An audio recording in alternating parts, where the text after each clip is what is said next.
Greetings to those very few people who have taken an interest in my innovation called the amplified circle of fifths.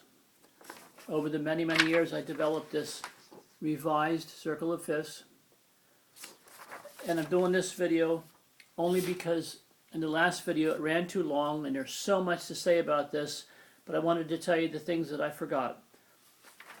And I also wanted to remind you, repeat, that when people worked on the primitive basic circle of fifths over the years, sometimes they would place a tone directly below the root tone. Let's say this is your key of C, all right, your root or your tonic, and they would place that seventh tone in the scale directly below the root tone.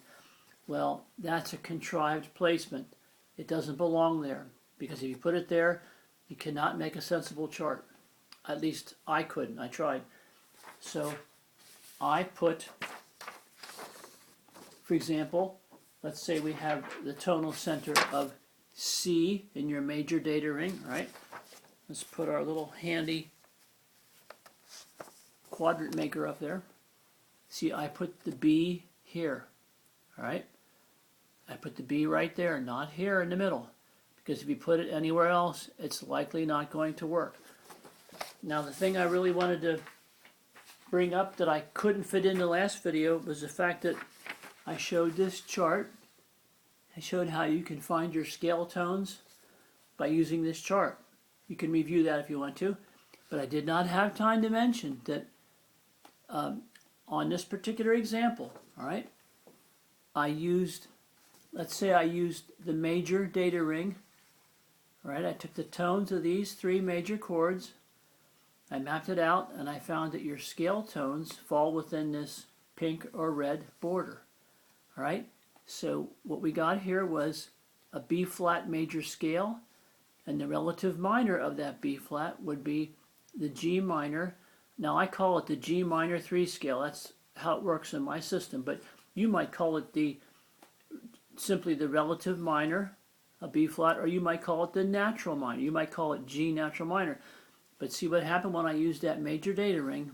I got these tones, right? And once again, in this little group of tones, you'll find your G natural minor scale.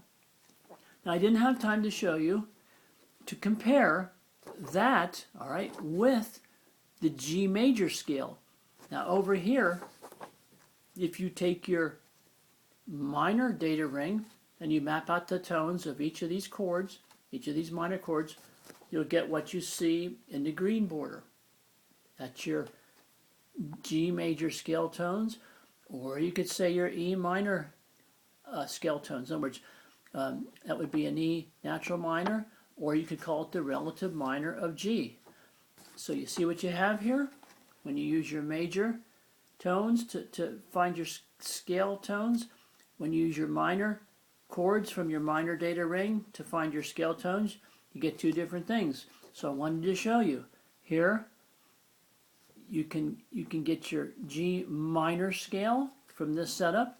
Here you get your G major scale. Now here's yet another. When you use your counter major data ring, right, the one on the outside, and you take these major chords and you take the tones of those chords and you map them out, you get what you find within this blue border. I think it's blue. You might see blue, right?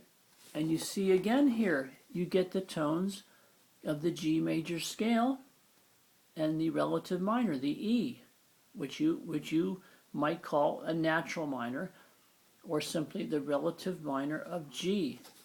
Now you see that? That's a beautiful thing. You can get scale tones for a full scale using the outer counter major data ring, or using the major data ring or the minor data ring. And down here, which I forgot to show, I didn't have time, was one we took the tones from these three diminished chords and we mapped them out. All right, we got two scales. We got tones that can be used to create two scales, and one of them was the G blues scale. So I just didn't have time to show you that I was trying to feature. Here's the G blues scale, can be found in here. All right. the G blues scale can be pulled from that. The tones can be pulled out. And I wanted to show you that the G minor scale can be found here. All right, and the G major scale can be found in here.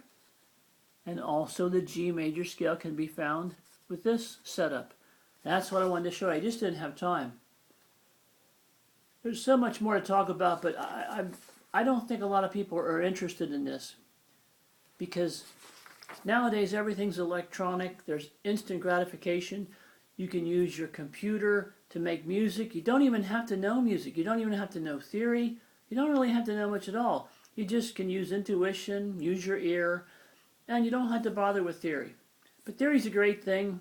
I've been fooling with it for many, many decades, and I just hope that somewhere mixed in my many systems that there can be found something of value for the viewer.